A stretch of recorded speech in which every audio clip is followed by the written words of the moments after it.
Bonjour à tous, j'espère que vous allez bien.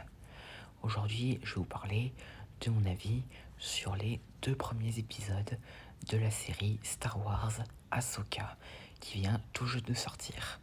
Donc attention bien sûr, vu qu'elle vient tout juste de sortir, très gros spoiler, parce que comme j'avais fait pour les 3 dernières séries dont j'ai fait la critique, il y aura d'abord un résumé avant mon avis. Et donc commençons. Donc épisode 1. Donc quelques années après la défaite de l'Empire Galactique, donc environ 5 ans après la bataille d'Endor, la République a remplacé l'Empire et donc la paix commence à s'installer.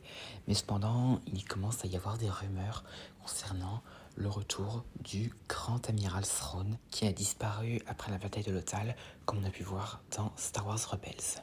Et donc après, nous voyons une prison, enfin un vaisseau prison qui transporte la magistrate Morgan Elsbeth que la Jedi Ahsoka Tano avait arrêtée dans la saison 2 de The Mandalorian. Et donc ce vaisseau est abordé par un vaisseau inconnu contenant 2 personnes, un dénommé Baylan Skoll et son apprenti Shin Hati, qui sont tous les deux des Jedi noirs, qui donc massacrent l'équipage du vaisseau et libèrent la magistrate, révélant qu'ils sont alliés et qu'ils prévoient bientôt l'arrivée de Thrawn pour reprendre le contrôle de la galaxie.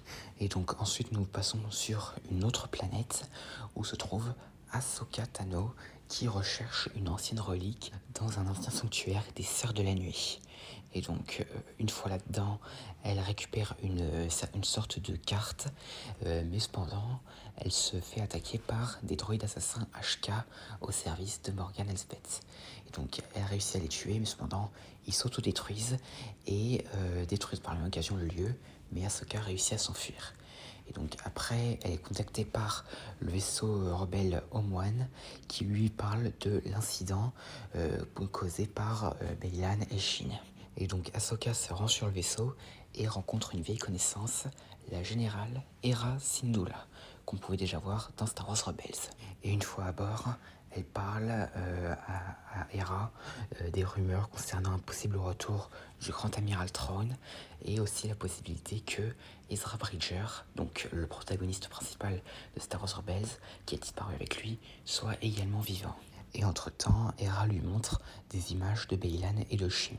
Une fois cela dit, Hera lui dit qu'elle a en tête qu'une seule personne pourrait l'aider, Sabine Wren, l'ancienne partenaire de Ezra.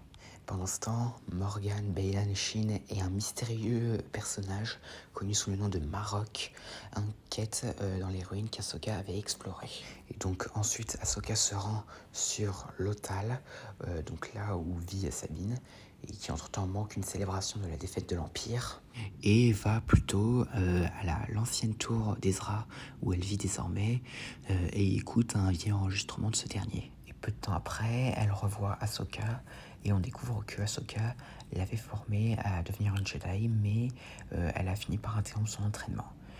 Et peu de temps après, pendant une conversation avec Hera, cette dernière lui rappelle à quel point elle pouvait être avec Anakin. Et pendant ce temps, Sabine récupère la carte qu'Ahsoka a récupérée sans son autorisation et la ramène dans sa tour pour l'analyser. Donc elle réussit à la déchiffrer, mais Shin, l'apprenti de Baylan et les droïdes HK arrivent à la tour et la volent. Et Shin, après un combat contre Sabine au sabre laser, la blesse au niveau de l'abdomen. Un peu comme Kylo Ren dans l'épisode 9. Et l'épisode s'arrête alors que Sabine perd connaissance. Alors qu'est-ce que j'en ai pensé?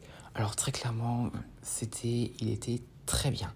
Enfin, déjà c'est très nostalgique de revoir tous ces éléments de Star Wars Rebels revenir ici et surtout en live action. Non mais j'aurais jamais cru voir les éléments de Star Wars Rebels être adaptés en prise de vue réelle. Et donc à part ça, pour les personnages, alors en vrai je trouve que Sabine elle fait très rebelle, et quand je dis rebelle c'est vraiment rebelle. Enfin, après elle a toujours été, hein, même dans Rebels. Et donc et après pour Ahsoka, je trouve que elle joue plutôt bien son rôle. Enfin, après, c'est le personnage principal de la série. Et pour les antagonistes, alors, Baylan, je trouve qu'il est plutôt bien. Et d'ailleurs, passage, grosse pensée à son acteur Ray Stevenson, qui nous a malheureusement quitté quelques mois de cela. Et d'ailleurs, cet épisode est même un hommage à ce dernier. Et donc à part ça, ouais, Baylan, je trouve qu'il est plutôt pas mal. Et pour Shin, alors, par contre, Shin, je la trouve un peu moins bonne, mais bon. Et pour Morgan Elsbeth, alors, elle est à peu près comme dans Mandalorian. La seule exception qu'elle est beaucoup axée sur la recherche de trône. Et donc, et concernant les mentions de Throne et tout, plutôt sympa. Même si bon, on va devoir attendre, je pense, quelques épisodes avant de finalement le découvrir en live action. De même pour Ezra, que d'ailleurs j'aimerais bien voir dans les prochains épisodes, surtout parce que cette série c'est un peu sur sa recherche comme celle de Throne. Et aussi la petite mention d'Anakin Skywalker est assez sympa. Et d'ailleurs on peut même entendre un bout du thème de Dark Vador, qui d'ailleurs je pense a des chances d'apparaître vraiment en tant que Vador dans cette série, et pas que en tant que Anakin en flashback ou en fantôme de force, surtout parce qu'on entend sa respiration dans le trailer. Mais bon. Et pour ce qui est de mon avis, je dirais 8 sur 10. Et donc, épisode suivant. Donc, Sabine, après avoir été plantée par Shin, est emmenée dans une infirmerie où elle est un petit peu soignée. Et peu de temps après, Ahsoka va dans sa tour, où là, elle trouve un droïde HK qui n'est pas parti et elle le décapite. Et donc ensuite, elle ramène sa tête à Sabine pour essayer de trouver des informations. Et pendant ce temps, Baylan, qui a récupéré la carte grâce à Shin, vont sur la planète Cetos, où ils découvrent la localisation du grand amiral Thrawn. Et après cela, Baylan envoie Shin et Marok chercher quelque chose sur Corellia. Et d'ailleurs, Shin et Baylan pensent que quand ils retrouveront Thrawn, ils pourraient obtenir un très grand pouvoir. Et donc, et pendant ce temps, Sabine hack la tête du droïde et révèle qu'il y aurait quelque chose sur Corellia, donc le monde d'origine de Han Solo, et qui est un chantier de démantèlement des vaisseaux de l'Empire qui serviront à fabriquer de nouveaux vaisseaux pour la Nouvelle République. Et donc Hera et Ahsoka se rendent là-bas, et là ils discutent un petit peu de la relation entre Ahsoka et Sabine, mais cependant ils découvrent que des droïdes HK sont en train de voler un hyperpropulseur. Et entre-temps, Sabine discute un peu avec Ouyang, le droïde d'Ahsoka, concernant sa relation avec cette dernière et autres. Et donc pendant ce temps, Ahsoka fait face à Marok, donc, qui est un ancien inquisiteur qui donc travaille maintenant comme mercenaire embauché par Morgan. Surtout parce qu'il n'a plus d'empire à servir, et aussi parce que l'Inquisitorius n'existe plus car il a été dissous. Et donc du coup maintenant, il travaille en tant que mercenaire. Et donc les deux s'affrontent avec un droïde HK qui fut détruit très rapidement, pendant que Hera poursuit le vaisseau qui avait volé l'hyperpropulseur et place un mouchard dessus. Et entre-temps, Marok s'enfuit à bord du vaisseau de Shin. Et finalement, Sabine décide, entre-temps, de repartir avec Ahsoka pour tenter de retrouver Ezra. Et donc, elle remet ainsi sa vieille armure mandalorienne et se coupe même les cheveux car elle avait les cheveux longs. Et pendant ce temps, Morgan et ses droïdes, assistés par Marok, Shin et Baylan, sont en train de construire un vaisseau nommé l'Œil de Sion qui leur permettrait de rejoindre Throne. Et entre-temps, ils se fixent en même temps comme objectif de chasser Ahsoka et de l'éliminer. Et c'est la fin de cet épisode. Alors, qu'est-ce que j'en ai pensé? Alors, celui-là était très bon. Donc, alors déjà, concernant le personnage de Marok, alors, je le trouve plutôt stylé, même si, alors, je trouve ça déjà étrange qu'on ne l'entende jamais parler, parce que, bon, après, je sais que dans Star Wars, tout le monde n'est pas très bavard, surtout du côté des méchants, mais bon, quand même, je trouve ça assez étrange de même pas entendre Marok parler ou autre. Et donc, alors aussi, ça c'est un point que j'avais déjà dit dans ma vidéo sur les inquisiteurs, mais je trouve que Marok est le 8e frère, donc un inquisiteur apparu dans Star Wars Rebels, se ressemble beaucoup au niveau du casque.